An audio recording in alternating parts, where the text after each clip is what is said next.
오늘 하나님께서 우리에게 들려주신 말씀을 통해 들려주고 싶으시는 그 말씀의 제목은 하나님의 피눈물로 쓰신 편지입니다. 함께 따라합시다.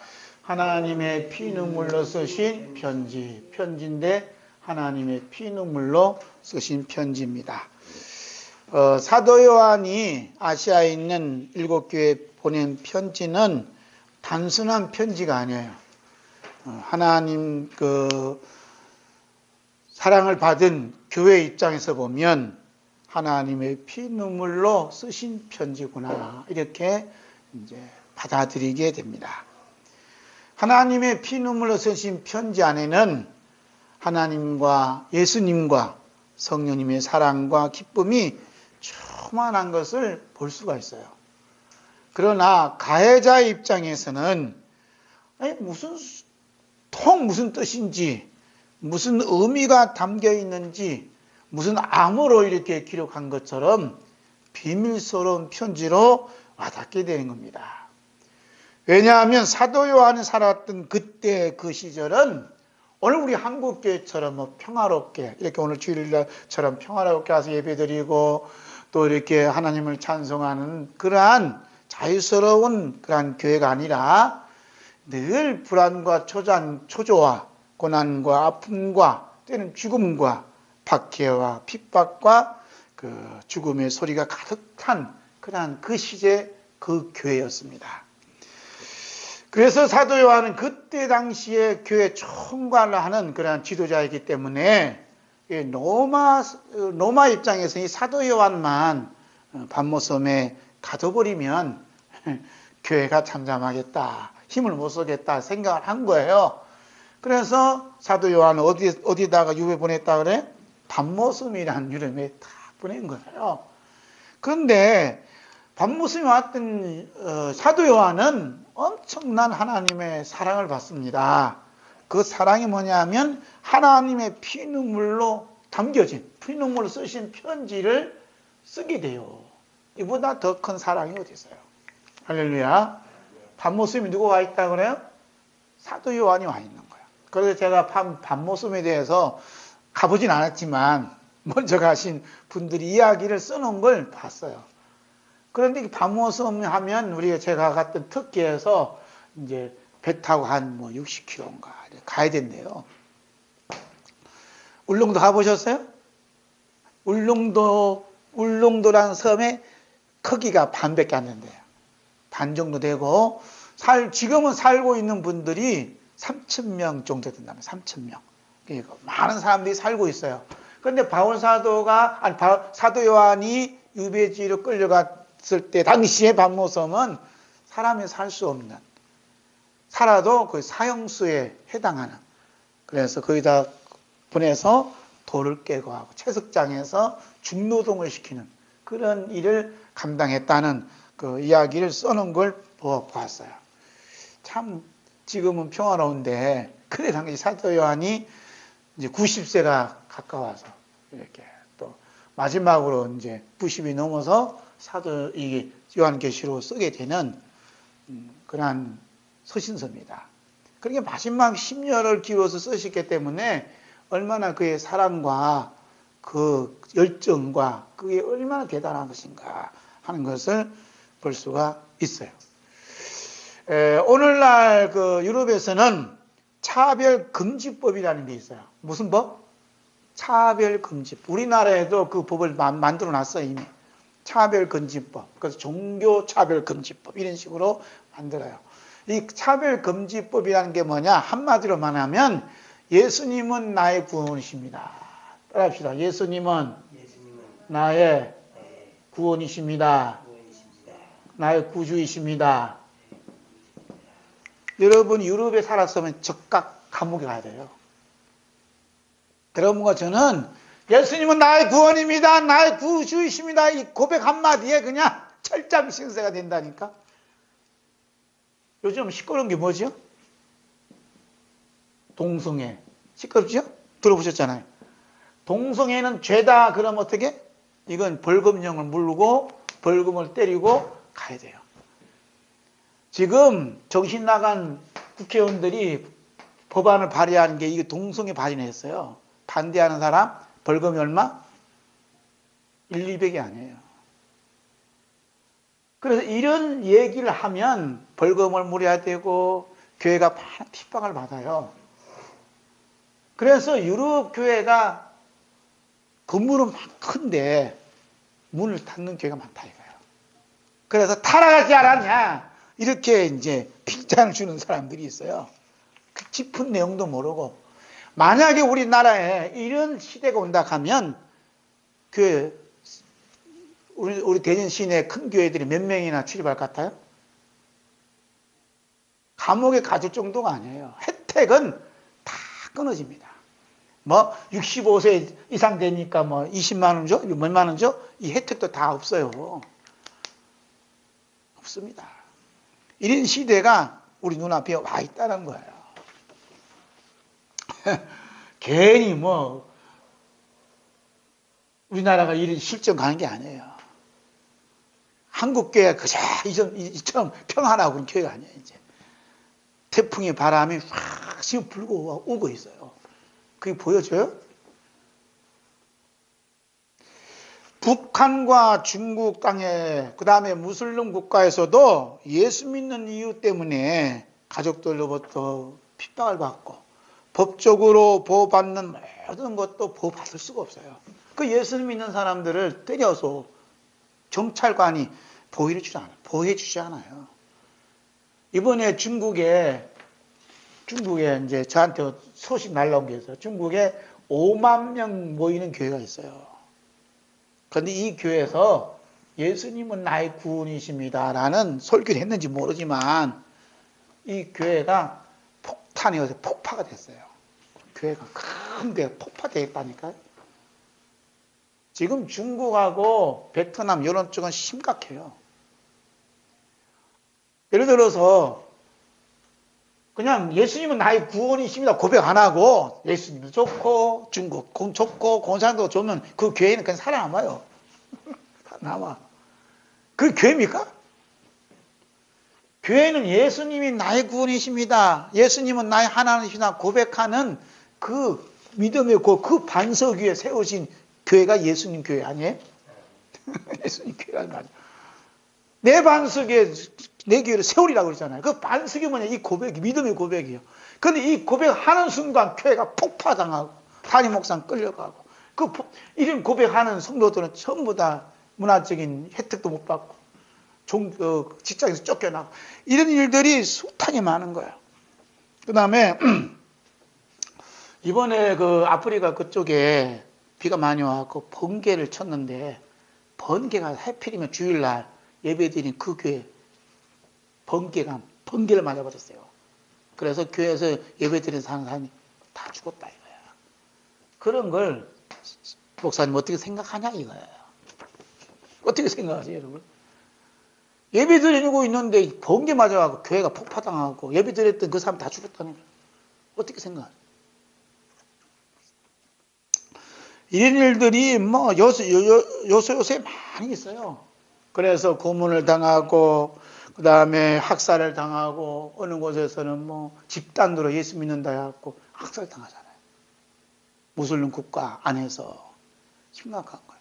그 중국 선교사가 중국인이 학살을 당했는데 그 학살 당한 그걸 가지고 우리 한국 선교사한테 대묻잖아요. 왜 쓸데없이 기독교 전해갖고 우리 중국인을 학살시켰냐. 이렇게 해서 이제 역으로 이렇게 본다 이 말이에요. 그러면 예수 믿는 사람들이 줄어들 것 같죠. 놀라운 것은 이런 핍박과 어려움 속에 예수 믿는 사람들이란 말이야. 보이지 않는 교회들이 점점점 늘어나고 있다는 거예요. 왜 그럴까요?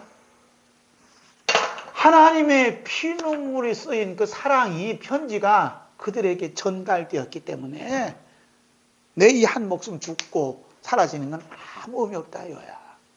그러니까 하나님의 피눈물의 사랑이 그 사람을 확 덮어버리니까 육신의 고난과 아픔과 죽음은 이유가 없다 이거예요. 할렐루야. 이 살아있는 믿음이 아니에요? 그러니까 하나님의 피눈물의 사랑은 우리의 죽음마저도 극복시킬 수 있는 사랑이라는 말이에요.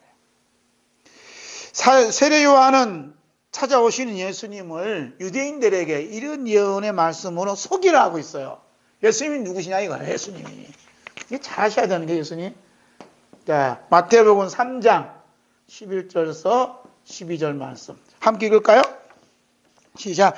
나는 너희로 회개하기 하기 위하여 물로 세례를 베풀거니와 내 뒤에 오신 이는 나보다 능력이 많으시니 나는 그의 신을 들기도 감당하지 못하겠노라. 그는 성령과 불로 너에게 세례를 베푸실 것이요 손에 키를 들고 자기의 타작마당을 정하게 하사 알곡을 모아 곳간에 들이고 쭉정이는 꺼지지 않는 불에 태우시리라. 아멘. 예수님은 누구시냐? 세례 요한이 소개하기를 성령과 불로 세례를 주시는 분인데 나는 그분의 신을 이렇게 드는 그 정도 가분하다 이 말이에요. 나는 그게 옆에 감히 낄 수 없는 그러한 죄인이다 이거죠. 그런데 예수님께서 뭘 들어요? 키 들어보셨어요? 집사님? 이게 키라니까 열쇠가 아니고 이게 키잖아요. 탁 켜서 꼭 바벨나무 우리 장모님 한 번씩 이 키를 까불더라고. 옛날에는 뭐 쌀이 있으면 돌도 있잖아. 그죠? 그래서 이제 하고 왕개 이런 거 다 날려보내고 제가 이렇게 눈에 선해 지금도 까불어지고 이렇게 키를. 그래서 알곡은 자꾸 안에 들어오고 쭉정이는 불에 태운다. 그래서 알곡은 어디로 간다고요? 알곡은 곳간에 들이고 쭉정이는 지옥불에 태운다는 말씀을 하는 거예요. 그런데 자기의 타작마당에 자기의 타작마당. 여기 어디요? 네? 여기 어디요? 자기의 타작마당이 어디냐면 오늘로 말하면 교회요, 교회. 아시아에 보낸 그 7교회가 예수님의 타작마당이라니까요. 앞으로 이제 몰라 2달 후에 볼란가 3달 후에 볼르지만 아시아 7교회가 예수님의 타작마당이에요. 그래서 교회는 예수님이 몸된 교회인데 예수님께서 그 몸된 교회를 잘 보존해 줘야 될 거 아니에요, 우리 생각은? 그런데 예수님이 안 그래요. 자기의 타작마당을 정하시고 교회를 까불고 앉아있는 거예요, 까불고. 근데 현재 지금 아시아에 있는 7교회, 터키에 있거든요. 7교회를 제가 다 다녀봤어요. 그런데 기둥만 남아있고 터만 있지 아무것도 없습니다. 돌기둥 이런 거. 어느 게 가면 이거 30명이 해야 돼. 30명이. 그 정도로 어마어마한 건축물을 가지고 있는 교회인데 지금 아무도 없어요. 어떤 분은 그 흑인인데 한 20명 모여서 예배를 드리는데 은혜의 감동을 받았어요. 눈물로 예배를 드리더라고. 눈물로. 찬송을 부르는데. 거기서 그 토전에서 예배 드려요. 우리는 목사들만 가고 사모님도 가셨지만 우리는 예배 안 드리더라고. 그 사람들은요 예배 드린다니까 그거 앉아서 나무에 앉아서. 그런데 그냥 예배가 아니에요. 눈물로 담은 예배를 드리고 있는 거예요. 그 내용은 잘 몰라요. 못 알아들으니까. 자기들 말로 하니까. 그래서 타작마당은 교회예요. 그래서 사도 요한이 살았던 교회도 타작마당으로 삼고, 그 다음에 중국이나 북한이나, 그 다음 이슬람 교회나 한국 교회도 자기의 타작마당을 삼아요. 그리고 키를 까분다니까 지금 키를 까불려고 그 도구를 지금 들어 세웠잖아요, 지금. 심각한 일이 벌어지고 있는데, 안타깝죠? 그 인터넷에 어떤 분이 그러더라고. 큰 교회는 예산이 몇천억 대인데, 예산이 몇천억 대고 몇백억 되는데, 도대체 목사님들이 배만 불렸지, 이 성도들을 앞으로 무서운 대환란이 오는데, 대환란에 피시킬 수 있는 그 장소를 마련해야 되는데, 그 피할 장소, 피난처를 마련하고 있지 않다라고, 그냥 인터넷에 글을 올려놨더라고. 네, 그래서, 아무리 피난 장소에 있어도 핵폭탄을 피할 수 있느냐 이 말이에요. 피할 수가 없어. 이렇게 안 한 사람이나 이렇게 말한 사람이 똑같아요. 우리가 어디로 피해? 어디 갈 데 어디 있어요? 피할 수가 없어요. 오직 피할 수 있는 게 딱 한 가지 없어요. 하나님 피밖에 없어요. 피밖에. 아멘? 하나님 피밖에 없다니까요. 어린 양의 피가 문술주에 뿌렸는데 하나님의 죽음의 사자들이 천사들을 보냈는데 하나님 뭐라고 하냐면 문술주에 피 바른 집은 그냥 건너가라 그랬어요. 건너갔어요? 안 건너갔어요? 건너갔다니까요. 예수님의 피 뿌림을 받는 게 그게 중요한 것이지 어디 뭐 깊은 산중 가갖고 자기들끼리만 한다고? 신앙촌이나 이런 데가 다 그렇게 한 거예요. 또 다른 이단을 또 만들어. 될 수가 없는 거예요. 지금 뭐 신천지 같은 데는 저기다가 뭐 지금 몇 천억 들여서 그냥 땅 부재해서 그냥 어마어마하게 짓고 있다잖아요. 거기가 천당인 줄, 천국인 줄 착각하나? 아무 의미 없어요. 하늘과 땅이 순식간에 사라지는데 그 사라질 때 남아있는 사람들이 어디 있어요? 아무도 없지. 없어요. 예수님 피밖에 없어요. 하나님 피눈물 쓴 편지를 받아요. 그래서 이 타작마당은 바로 교회예요. 하나님 교회를 까분다 이 말이에요. 까불어요. 그래서 알고 본 하나님의 피눈물로 쓰신 편지를 보고 하나님의 사랑과 성령님의 사랑, 우리 예수님의 사랑을 먹고 있는 거예요. 근데 쭉정이는 뭐냐면 왜 이런 일이 벌어지지? 왜 이렇게 한국교회가 이렇게 심한 고통을 겪지? 그 무슨 일이 일어나는지 전혀 알 수가 없는 거예요. 쭉정이들은. 알고 간 거지. 하나님 우리 얼마나 사랑하는지 몰라면서 이제 하나님의 사랑이 그냥 젖어 있는 거지. 뒷골은 엉망인데도 불구하고. 이게 기가 막힌. 그러니까 지금 중국이나 북한이나 이슬람이나 유럽에 있는 사람들이 예수님의 그 피 끓는 이 사랑을 하나님의 피눈물을 쓰시는 편지를 받은 분들은 너무너무 그 사랑에 젖어 있다니까요. 그분 얘기 들어보면 그냥 가서 확 듣잖아요. 제가 이제 우리 목사님들 설 가끔 듣는데 어제는 우연치 않게 친구 목사님이 하는 설교를 들었어요. 그분은 저한테 선배님 거라지만 저는 친구 같아서 설교를 들었는데 자기 집안이 예수 믿게 된 이야기를 하는 거예요. 예수 믿게 된. 그래서 자기는 깊은 산골짜기에 집이 있었대요. 6.25 전쟁 때. 그래서 6.25 전쟁 때 그 북한에 있던 사람들이 그 공산당이 싫어요 하고 이제 신앙의 자유를 찾아서 남한 땅에 온 거 아니에요? 그래서 남편하고 아이들 떼고 다 왔는데 오다가 그냥 남편이 총에 맞아 죽고 어린 것들도 총 맞아 죽고 다 사라지고 이 여자분이 홀몸으로 깊은 산중에 왔는데 그 목사님의 할아버지 댁으로 왔다는 거예요. 해필이면. 그러니까 이 여자분이 아무것도 없는 거예요. 남편도 애들도 다 총에 맞아 죽고 평방불명이니까 어떻게 된 전쟁 난리지 없잖아요. 그런데 이제 그 할머니가 그 불쌍한 분한테 식사를 이렇게 드렸대요. 그럼 이 양반이 다 손을 모으고 식사를 기도하는 거야. 하나님 그렇게 하는 거야. 그게 할머니 가만히 보니까 밥상 앞에 놓고 뭐라고 중얼거린단 말이야. 그러니까 지금 뭐 하냐고 식사를 하죠. 나 예수님께 기도하고 있습니다. 하나님께 기도하고 있습니다. 그래요? 예수님이 누구신데? 산골짜기에 있는 할아버지 할머니는 예수님이 누구신데 하는 그 예수님이 처음 들어본 거예요. 들어본 적이 없는 거예요. 그래서 이 남편도 잃고 자식도 잃는 이 엄청난 환난을 당한 이 북한에 오신 분이 누구 얘기하는 줄 알아요? 예수님 이야기를 하고 있다는 거예요. 참 놀라운 거 아니에요? 누구 때문에 지금 남편도 총에 맞아 죽고 자식 다 잃어버렸어? 누구 때문에? 예수님 때문에 아니 예수님 믿는다는 것 때문에. 그런데 거기서 예수님 누구신가 다 이렇게 참 간증하면서 전도하고 있다라는 거예요. 그것이 이제 바로 자기 그 목사님 할아버님이 처음으로 예수 믿게 된 동기가 됐다는 거예요. 도대체 예수님이 누구시길래 이 복음이 누구시길래 남편이 이름 서름도 아픔도 다 이길 수 있냐 이 말이에요. 설교 요즘 그거예요. 복음이 아니게 복음. 오늘 우리 상황이 그런 시대가 지금 곧 눈앞에 와 있다니까요. 지금